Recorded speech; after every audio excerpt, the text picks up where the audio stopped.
Olha, uma das maiores empresas globais de saúde animal, a MSD, aumentou em 8,5% a receita no mercado brasileiro em 2025. Para esse ano, a empresa prevê crescer 2 dígitos, com mais vendas para a suinocultura e também para o mercado pet. O presidente da MSD Saúde Animal para o Brasil, Paraguai, Uruguai e Bolívia, o Delair Bolles, foi entrevistado do Ag Líderes, o videocast do AgFeed. E quem tenho aqui ao meu lado é a editora executiva do AgFeed, Alessandra Mello. Alessandra, seja muito bem-vinda. Bom dia, é um prazer ter você aqui. Obrigada, bom dia, prazer estar com você aqui presencialmente. Pois é, né? Finalmente temos aqui essa oportunidade. Eu queria entender exatamente esses planos da empresa. Você conversou com o Delair Bolles. Eu queria entender exatamente esse foco. Suinocultura e mercado pet são assuntos bem diferentes, são segmentos bem diferentes. Eu queria entender exatamente essa estratégia. É uma particularidade desse setor de saúde animal, né? Na saúde animal, nesse guarda-chuva, estão os animais de produção, né? Que essas indústrias chamam, que são aí pecuária, os ruminantes, pecuária de corte, de leite, suinocultura, avicultura. Afinal, o Brasil é um grande produtor, exportador de carnes. À medida que a gente exporta mais carne de aves, né? Quer dizer que houve aí uma criação maior de aves e essas aves precisam ter cuidados com a sua saúde, né? Então, esse mercado, ele acompanha o crescimento da nossa exportação de carne de aves, por exemplo. Só que essas indústrias também têm os medicamentos veterinários que são aplicados para os chamados animais de companhia ou mercado pet. São 2 segmentos aí que elas atuam, né? Que parecem distantes, mas que de certa forma tem uma relação. Então, a gente vai trazer um pouco hoje aqui das perspectivas para essa empresa, de como a MSD, essa multinacional, está desempenhando no mercado esse ano, tá bom? Bom, o que eu quero contar para vocês é que assim, a MSD é uma indústria farmacêutica, aí, 70 bilhões de dólares, que é o faturamento global. Por quê? Porque ela é muito forte realmente aí na saúde humana, principalmente oncologia e tal, mas 10% desse faturamento é saúde animal. E o Brasil é o segundo maior mercado para essa companhia. A empresa, no ano passado, atingiu 2 bilhões de reais de faturamento aqui, o que representou um crescimento de 8,5%. E aí, nessa conversa que tivemos no Ag Líderes com o CEO Delair Bolles, a gente perguntou justamente que segmentos estão impulsionando essa melhoria aí no desempenho da empresa. Vamos ver o que ele respondeu. O que mais cresceu foi a avicultura. A gente cresceu quase 50% ano passado em avicultura, né? Muito potencializado por 2 novas vacinas que a gente traz para o Brasil e também em função de novas enfermidades. Depois, o segundo negócio que mais cresceu foi suinocultura, com mais quase 20% de crescimento. Aí nós temos o terceiro negócio que mais cresce, foi o negócio de tecnologia, crescendo em torno aí de quase 20% também. E aí depois você tem pet, com crescimento próximo dos 10%, e aí ruminantes crescendo um pouco menos, mas todos crescendo. E aí isso chegou numa... Desculpa, esqueci um que é aquacultura, né? Que a gente cresceu e também em torno de 18%, se não me falha a memória. E a receita daí da empresa, como um todo, cresceu quanto em relação ao 24? A gente cresce quase 2 dígitos, né? Referente a 2024, ultrapassando os 2 bis aí que nós... Então, em torno aí de 8,3%, 8,5%. Brasil, né? Brasil. Estamos falando. Brasil. E isso é melhor ou pior do que o resultado global, assim, em termos de desempenho, né? Melhor. No Brasil, acho que a gente tem, a Alessandra sempre fala o seguinte, a gente tem muita oportunidade nesse país. Sim. Né?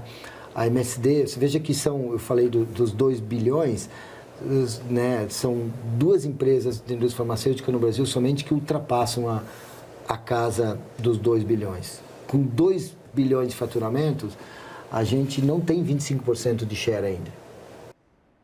Bom, ele falou a respeito de 2025. E esse ano, em 26, o que será que está acontecendo? Bom, o Delair Bolles também nos adiantou alguns dados.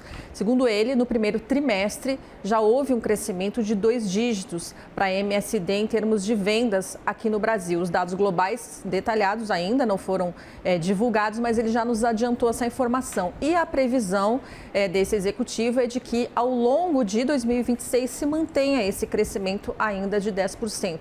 Dessa vez, não por aquisições, por fusões, que foi uma marca desse segmento no passado. Ele acredita que o crescimento vai ser baseado principalmente no lançamento de novos produtos. Para o mercado brasileiro, são 30 novos produtos que estão sendo previstos aí de lançamento nos próximos anos. E tem uma particularidade também dessa empresa, que ela não vende só medicamento veterinário, viu, Irajá? Eles estão investindo muito em tecnologia digital. 8% hoje do negócio no Brasil já é tecnologia digital. Brincos para rastreabilidade do rebanho bovino, para identificação individual. Tem colar que vai na vaca, por exemplo, que capta dados, alimenta um algoritmo e gera um certo radar, aí, um certo indicador para dizer para o veterinário se realmente precisa aplicar determinado medicamento ou não e em que momento. É bem curioso isso, né? Uma empresa de medicamento veterinário que passa a vender tecnologia digital para os animais. Mas uma joalheria, né? Brincos, colares para vaquinha, para o boizinho.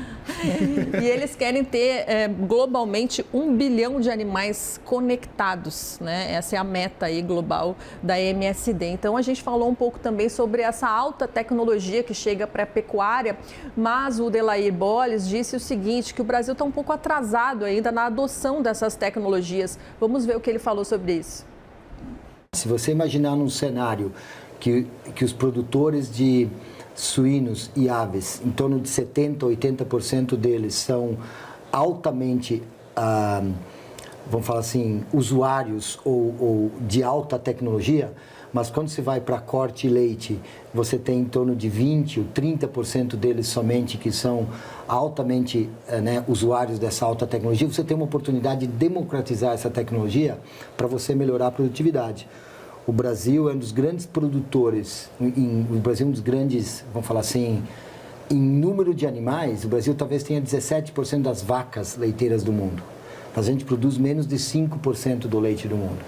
A gente tem quase 20% dos bois do mundo e produzimos menos de 14%, 12% da carne do mundo. Então a gente tem uma oportunidade aqui de melhorar, usar essa tecnologia para melhorar a produtividade. O grande desafio está na questão da velocidade que nós trazemos essa tecnologia para dentro do Brasil.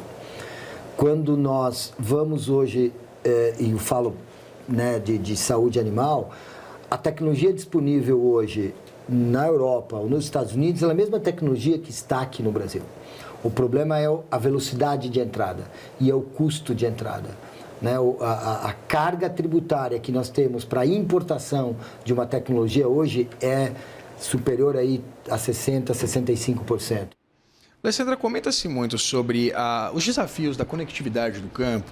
Evidentemente, a gente tem uma série de novas soluções, principalmente internet a satélite. Eu queria entender como é que está hoje esse cenário para as principais empresas, principalmente pensando na rastreabilidade das produções, enfim, dos animais como um todo. E queria entender exatamente se a Delair Bolles comentou alguma coisa também sobre o uso de inteligência artificial no campo.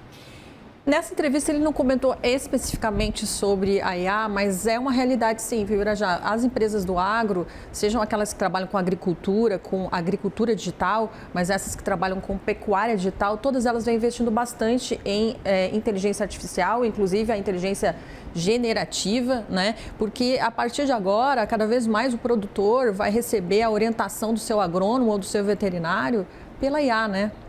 Isso vai facilitar. Aquilo que está acontecendo na vida de todos nós está acontecendo também para o produtor rural, para o pecuarista e tudo mais. Mas você tem razão. Sempre no agro há um desafio maior em função dessa questão da conectividade. Por isso, há muitas soluções que são desenvolvidas em módulos onde você consegue trabalhar offline, depois você vai lá, traz os dados e coloca, né? Mas a internet via satélite está melhorando bastante, sim. Esse cenário está dando um pouquinho mais de abrangência aí para essa conectividade no campo. Alessandra, e sobre, claro, a guerra, acredito que tenha sido a pauta dessa conversa entre vocês dois. Existe algum tipo de impacto, principalmente pensando nas exportações brasileiras, no cenário de exportação brasileira, num cenário que já estava um pouquinho complicado, né? Quando a gente olhava principalmente para aquelas cotas de importação aplicadas pela China. Queria entender quais são as perspectivas em torno exatamente desse conflito no Oriente Médio. O que a gente tem observado até agora é principalmente aumento de custo para a agricultura em função da alta nos custos logísticos. A gente vem destacando aqui aumento no custo de fertilizante, afinal, mesmo que países produtores não sejam diretamente afetados pela guerra, eles são indiretamente afetados pelas dificuldades aí no frete marítimo. Defensivo agrícola, que é o remédio para as pragas e doenças da lavoura, também está aumentando de preço, porque os ingredientes ativos têm que sair lá da China, tem a dificuldade dessa logística, tem também algumas matérias-primas que são usadas na fabricação desses defensivos que vêm da região do Oriente Médio, por isso há sim uma alta no custo dos insumos agrícolas de modo geral. Esse seria praticamente o impacto. Eu perguntei para o Delair Bolles, da MSD, né, sobre essa questão. Ele minimizou um pouco os efeitos, assim, não falou em alta de preços especificamente para os medicamentos veterinários, falou que a empresa tem mais de 20 fábricas aí espalhadas pelo mundo e que por isso consegue bem fazer um gerenciamento e também um estoque estratégico a respeito desses produtos. Ele só admitiu sim que há uma lentidão na chegada desses produtos aqui. Muitos dos produtos que nós utilizamos vêm de fora, né? E que esses produtos estão chegando de uma forma mais lenta em função do problema na guerra do Irã. Isso ele admitiu que está acontecendo, mas, segundo ele, ainda há um estoque muito considerável que não traz preocupação no curto prazo. Essa descompressão do câmbio impacta de alguma forma também os negócios, Alessandra? Impacta. O agronegócio, essa questão câmbio abaixo de R$5 é um sinal de alerta no campo. A gente tem falado muito aqui diariamente nos nossos comentários sobre as margens apertadas dos produtores rurais. Os preços das commodities agrícolas hoje não têm um patamar que tinham há anos atrás. Os custos de fertilizantes, do óleo diesel, dos agroquímicos, todos eles estão mais altos. Então o produtor estava muito justo, principalmente no centro-oeste, que é aquele que está mais distante do porto e que tem um custo de frete mais alto. Agora, com o câmbio abaixo de 5, a rentabilidade dele fica ainda mais apertada. E alguns analistas dizem que alguns passam para o campo positivo. Por isso é um fato, sim, que a gente vai ter que monitorar muito de perto o que vai acontecer com um produtor que já estava endividado, muitos pedidos de recuperação judicial no campo, dificuldade de acesso ao crédito e agora ele vai ter a sua rentabilidade mais apertada pelo câmbio. Um cenário bastante conturbado. Alessandra Mello, editora executiva do AgFeed, muito obrigado. Imagina, obrigado, prazer estar aqui com vocês. Só lembrando que nosso AgLíderes, o videocast, na íntegra, ele está disponível não só no site do agfeed.com.br, mas também agora no site da CNN Agro, que tem lá os nossos destaques com o programa na íntegra. Convite feito. Muito obrigado. Viu? Até.